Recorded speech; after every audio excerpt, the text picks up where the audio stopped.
बच्चों, कैसे हैं आप सभी? मैं आशा करती हूँ आप सभी लोग स्वस्थ और प्रसन्न होंगे। आज हम हमारा पाठ शब्द को पढ़ेंगे और समझेंगे। आइए इसे प्रारंभ करते हैं। यह है पाठ 4, शब्द यानी वर्ड। शब्द किसे कहते हैं? शब्द यानी छोटे छोटे वर्णों यानी वर्णों के समूह, क्रमबद्ध समूह जो होता है वो शब्द कहलाता है। अक्षर जोड़ जोड़ के क्या बनता है? शब्द बनता है। लेकिन क्या होना चाहिए कि अक्षरों का जो क्रम है वो सही होना चाहिए। आइए से पढ़ते हैं। जैसे आ प्लस म तो क्या बना? आम। क प्लस म प्लस ल कमल, कमल। किताब, किताब। पेड़ प्लस ड़, पेड़। यहाँ पर चित्रों में हमने देखा उसके नीचे शब्द लिखे हुए हैं। ये शब्द ध्वनियों से मिलकर बनते हैं। किससे मिलकर बने हैं? ध्वनियों से।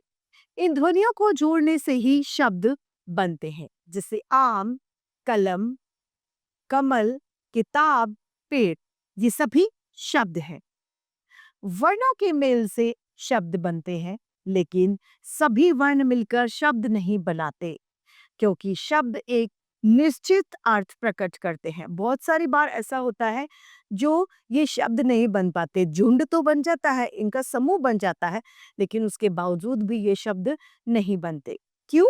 उसके पीछे कारण ये है, वो इसीलिए शब्द नहीं बन पाते क्योंकि उनका कोई निश्चित अर्थ नहीं निकलता।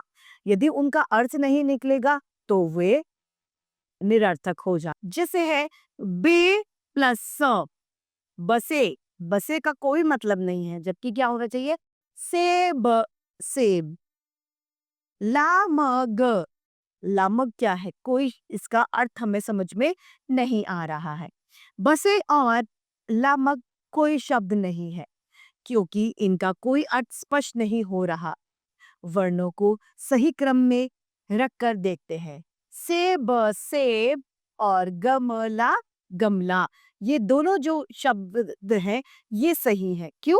क्योंकि इनका क्रम जो है वो हमने सही लिखा है। अब इन वर्णों को सही क्रम में लिखने पर जो शब्द बनता है उसका अर्थ सही से हमें समझ में आ रहा है। सेब से एक फल और गमला से एक वस्तु का बोध हमें हो रहा है, अतः ये शब्द है। वर्णों के सार्थक समूह को ही शब्द कहते हैं। शब्द दो प्रकार के होते हैं या फिर शब्द के दो भेद होते हैं। पहला सार्थक शब्द, दूसरा निरर्थक शब्द।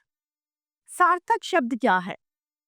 सार्थक शब्द वो शब्द जिन शब्दों का कोई अर्थ होता है, जिनका कोई एक निश्चित अर्थ निकलता है, वे शब्द सार्थक शब्द कहलाते हैं। दूसरा है हमारा निरर्थक शब्द। निरर्थक शब्द क्या है? वे शब्द जिनका अपना कोई एक निश्चित अर्थ नहीं होता, वे निरर्थक शब्द कहलाते हैं। जिनका कोई अर्थ ही नहीं है वो निरर्थक है। इसीलिए शब्दों को दो भागों में बांटा गया है, सार्थक तथा निरर्थक। इसी के साथ ये पाठ समाप्त होता है। आइए एक बार इसे संक्षेप में दोहरा लें। वर्णों के सार्थक समूह को शब्द कहते हैं। शब्दों के दो भेद होते हैं, सार्थक तथा निरर्थक। इसी के साथ हमारा ये पाठ शब्द समाप्त होता है। मैं आशा करती हूँ सभी को यह पाठ भली भांति रूप से समझ में आया होगा। आज के लिए इतना ही, फिर मिलते हैं। धन्यवाद।